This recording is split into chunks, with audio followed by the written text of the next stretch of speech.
কখনো কি এমন সময় এসেছে যখন মনে হয়েছে চারপাশটা অন্ধকার, কেউ পাশে নেই, বুঝতে পারছে না কষ্ট কতটা গভীর?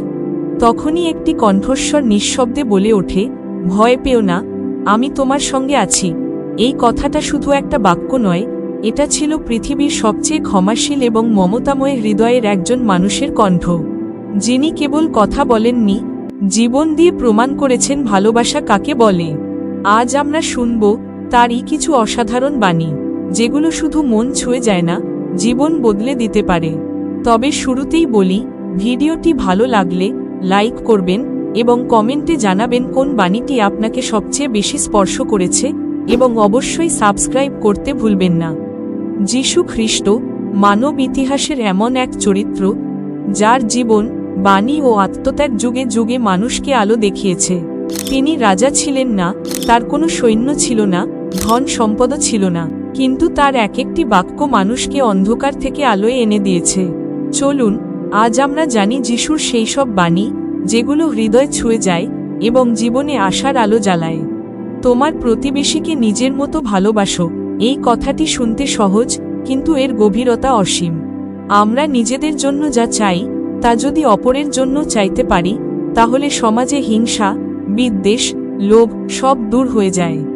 যিশুর এই বাণী মানুষকে আত্মকেন্দ্রিকতা থেকে মানবিকতায় ফিরিয়ে আনে। ধন্য তারা যারা দুঃখ পায়, কারণ তারা সান্ত্বনা পাবে। এই বাণী আমাদের শেখায়, দুঃখ শুধু কষ্ট নয়, দুঃখের মধ্যেও আছে ঈশ্বরের পরিকল্পনা। কখনো কখনো ঈশ্বর আমাদের কাঁদতে দেন, যেন আমরা বুঝতে পারি সান্ত্বনার কি মূল্য।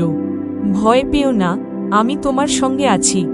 মানুষ যখন নিঃসঙ্গতায় হারিয়ে যায়, তখন এই কথাটি যেন আশার শেষ আলো হয়ে দাঁড়ায়।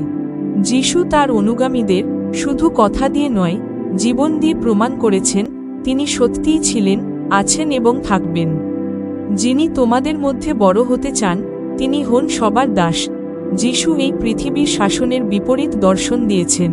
তিনি বলেছেন, নেতৃত্ব মানে ক্ষমতা নয়, বরং সেবা। এটি এমন এক শিক্ষা যা আজকের দুনিয়ায় অত্যন্ত প্রয়োজনীয়। পরস্পরের প্রতি যেমন আমি ভালোবেসেছি, তেমন ভালোবাসো, এই বাক্যে যিশু আমাদের ভালোবাসার প্রকৃত মানে বোঝান। নিঃস্বার্থ, নির্ভরযোগ্য এবং ত্যাগের ভালোবাসা, যা কোনো প্রতিদান আশা করে না।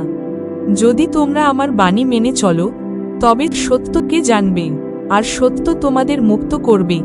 এই বাণী আমাদের মনে করিয়ে দেয়, সত্য কখনো চাপা থাকে না। সত্যের পথ হয়তো কাঁটায় ভরা, কিন্তু শেষ পর্যন্ত সেটিই মানুষকে মুক্তি দেয়। সত্যের আলোয় গড়ে ওঠে স্বাধীন মন, সাহসী হৃদয়। মানুষের পক্ষে যা অসম্ভব, তা ঈশ্বরের পক্ষে সম্ভব। এই বাক্য আমাদের মনে জাগায় বিশ্বাস। যখন চারপাশে ব্যর্থতা, কষ্ট আর অপূর্ণতা, তখন বিশ্বাসের এক ফোঁটা শক্তি আমাদের ঠেলে তোলে অগ্রগতির দিকে।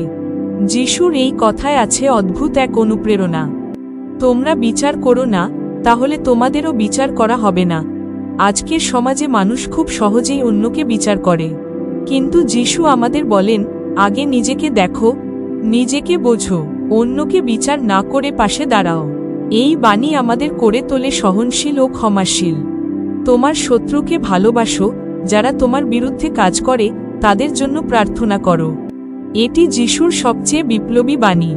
যখন সবাই প্রতিশোধের কথা ভাবছে, তখন তিনি বলছেন, ক্ষমা করো, কারণ ক্ষমার শক্তি প্রতিশোধের চেয়েও অনেক বড়।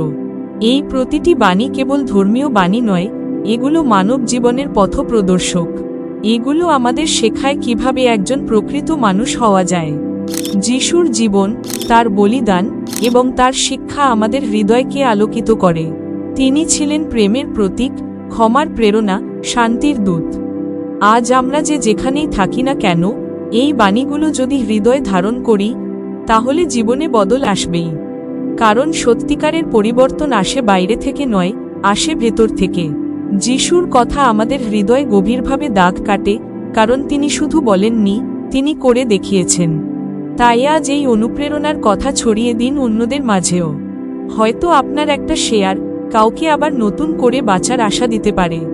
ধন্যবাদ।